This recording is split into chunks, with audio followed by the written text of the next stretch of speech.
As we speak today, though, I noticed that gold and silver are doing very well, while the stock market is down about 1%. So, is this the end of the period of seemingly gold having lost its safe haven status? It could be, and I'm still of the belief that it will act as a safe haven.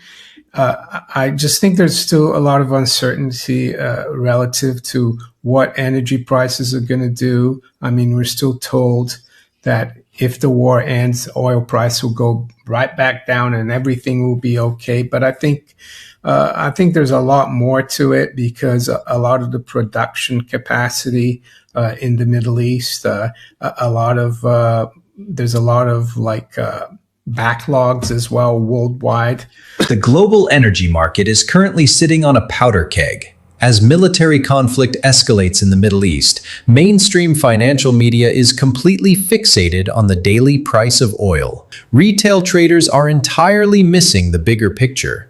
The true threat to the global economy isn't just localized conflict, it is the catastrophic vulnerability of the world's most critical shipping choke points, which hold the entire Eastern Hemisphere hostage. The first day of trading after the war started, gold and silver did go up, and then it's been going down. And yes, treasuries have been going down too, so they haven't acted as a safe haven. But the question is on gold. I agree.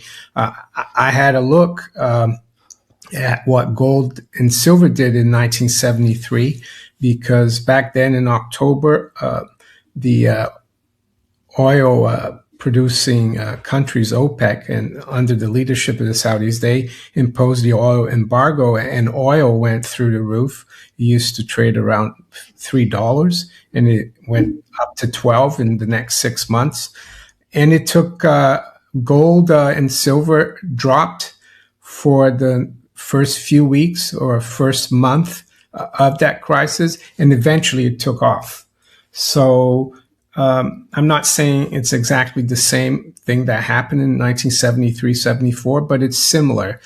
And we forget as well that during times of crises like we're having now, gold has actually, I would argue, acted. It's done what it says on the tin. It provided liquidity. Case in point, Turkey.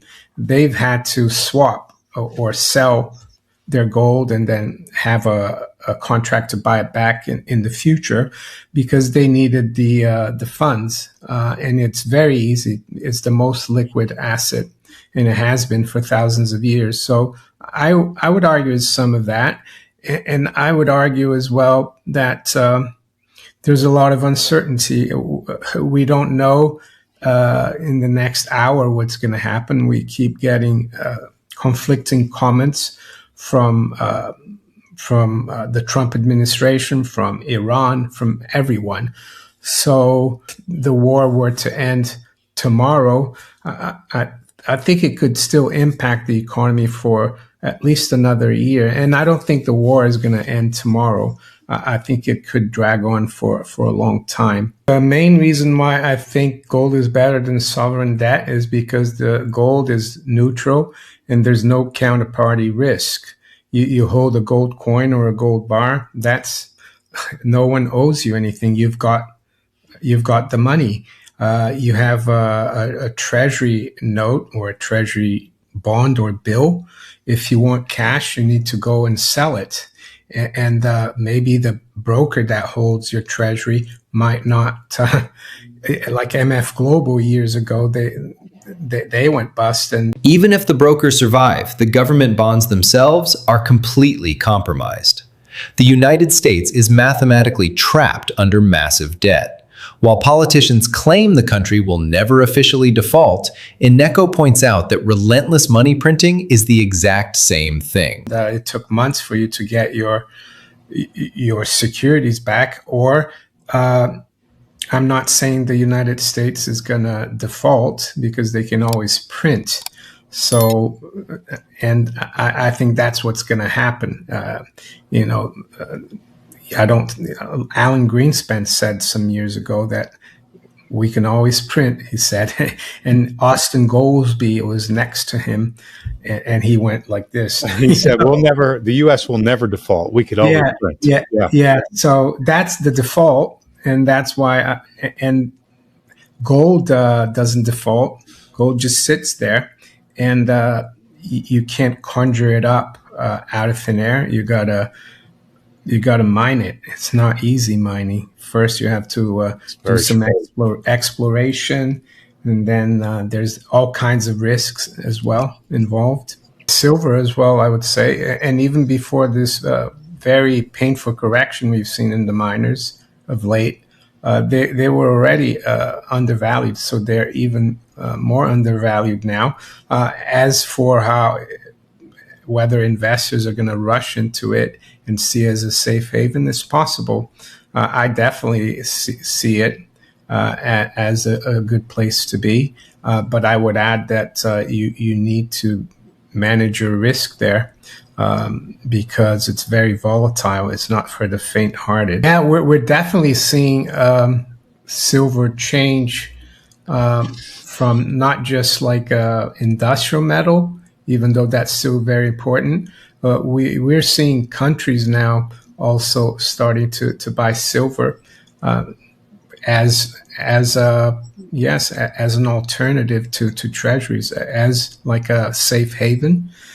India is very much into that, and so is China. I think in India they're going to allow people to use silver as collateral for loans.